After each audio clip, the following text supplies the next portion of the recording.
Hello! నమస్తే అందరికి. నేను మీ అరుణోపద్రష్ట.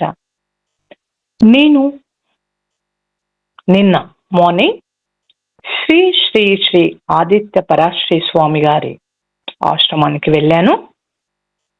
అక్కడ శ్రీ శ్రీ శ్రీ అంబత్రేయ క్షేత్రం, త్రిశక్తి పీఠం ఉంది. అమ్మవార్లను చాలా చోట్ల చూస్తాం మనం. కానీ ఇక్కడ మాత్రం ముగ్గురు అమ్మలు ఒకే విగ్రహంలో 3 తలలతో అమ్మవారు చాలా బాగా చూడముచ్చటగా కనపడతారు. అసలు మనకి వెళ్ళగానే ఎంత పాజిటివ్‌గా అనిపిస్తుందో అమ్మవారిని అలా చూస్తూ ఉంటే. అలాగే చాలా మంది అడుగుతూ ఉంటారు గురువుగారు ఇంటర్వ్యూ ఇచ్చినప్పుడు అడ్రెస్ ఎక్కడ అని. మన తెలంగాణ వాళ్ళకైతే తెలుస్తుందేమో. కొత్త వాళ్ళు అడుగుతూ ఉన్నప్పుడు వాళ్ళకి క్లియర్‌గా అడ్రెస్ తెలియట్లేదు అని. బికాజ్ చాలా క్లియర్‌గా అడ్రెస్ ఉంది. ఇది గ్రామం వచ్చేసి బిజ్వార్, మండలం వచ్చేసి ఊట్కూర్, జిల్లా వచ్చేసి ఉమ్మడి మహబూబ్ నగర్, రాష్ట్రం వచ్చేసి తెలంగాణ. సో, అక్కడ మేము స్వామివారిని దర్శించుకుందామని వెళ్ళాము. స్వామివారు కూడా ఎప్పుడు ఏ ఇంటర్వ్యూలో చూసినా, నాకంటే ముందు మీరు అమ్మవారి దర్శనం చేసుకోండి. అమ్మవారి ఆశీస్సులు మీకుంటే మా ఆశీస్సులు ఉన్నట్టే అని చెప్తూ ఉంటారు. సో, అలాగే అమ్మవారి పూజ కార్యక్రమం అంతా అయిపోయాక స్వామిగారు మాకు లేరక్కడ, హైదరాబాద్ వెళ్లారని చెప్పారు. ఓకే. కాల్ చేస్తే 6 వరకొస్తాము అలా అన్నారు. మేము చూసాం 6:30 వరకి.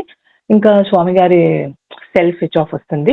ఇంకా బిజీగా ఉన్నారేమో అని మేము వెనక్కి తిరిగి వస్తుంటే ఎక్కడో కొంచెం మనకుంటది గదా! దేవుడు మనకు డైరెక్ట్ వచ్చి బ్లెస్ చేయలేడు. అమ్మవారు చేసేది, భగవంతుడు చేసేది ఆయన చేస్తూ ఉంటారు. బట్ అక్కడ మనకంటూ మన స్థితిగతులను, మన గ్రహాలను చూసి చెప్తూ ఉంటారు గదా! మునులు, గురువులు ఎవరైనా. సో, ఈ స్వామిగారు కూడా చాలా బాగా చెప్తూ ఉన్నారని యూట్యూబ్‌లో ఈ మధ్య కాలంలో చాలా వైరల్‌గా మారినారు శ్రీ శ్రీ పరాశక్తి స్వామి గారు. ఇంకా స్వామివారు బిజీగా ఉన్నారేమో అనుకోని మేము ఇంకా హైదరాబాద్ బయలుదేరదామని ఇలా ఒక 5-7 మినిట్స్ ఇలా రోడ్డు పైకొచ్చాం. స్వామిగారి వెహికల్ వెళ్తా ఉంది. ఓకే. ఇలా కూడా బ్లెస్ చేస్తున్నారు అనుకోని మళ్ళీ వెనక్కి వచ్చేసి స్వామిగారు ఒక 5 మినిట్స్ ఫ్రెష్ అయ్యి అమ్మవారి హారతి తీసుకొని తర్వాత వచ్చి కూర్చొని భక్తులందరినీ కూడా చక్కగా పలకరించి మంచిగా బ్లెస్ చేస్తూ ఉన్నారు. ఎవరైతే తొందరగా అక్కడ చాలా మంది నివాసం కూడా ఉంటున్నారు. ఎవరైతే తొందరగా వెళ్ళాలో హైదరాబాద్ వెళ్ళేవాళ్ళు రావచ్చు అన్నారు. మేము వెళ్ళి గురువారి దర్శనం చేసుకొని తను చెప్పేవి తను చెప్పారు.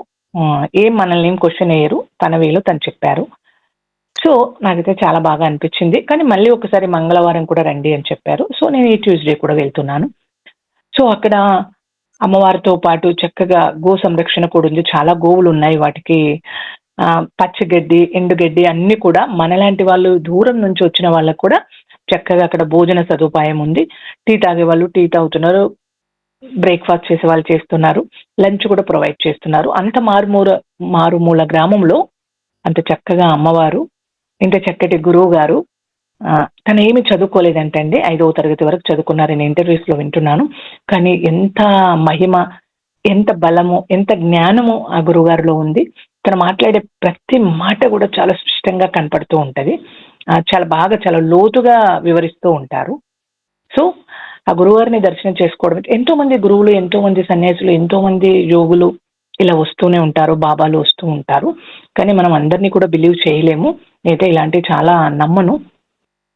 బట్ నేనున్న పరిస్థితుల్లో అమ్మవారిని దర్శనం చేసుకుందాం అనుకున్నాం. తర్వాత గురువుగారు కూడా దర్శనం అయింది.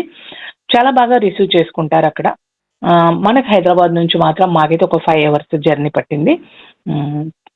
అంటే కొంచెం దూరం లాగానే అనిపిస్తుంది. ఇంకా దూరం నుంచి వచ్చే వాళ్ళకి దూరమే అది.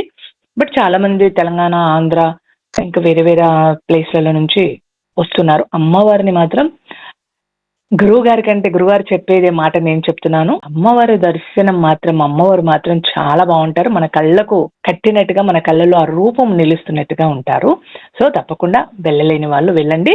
చాలా చక్కటి మీకు అది లొకేషన్, ప్లేస్ కూడా షేర్ చేస్తాను. మీరందరూ కూడా వెళ్లి అమ్మవారితో పాటు గురుగారు బ్లెస్సింగ్స్ కూడా తీసుకుంటారని కోరుకుంటూ మీ అరుణ పత్రిష్ట. బాయ్.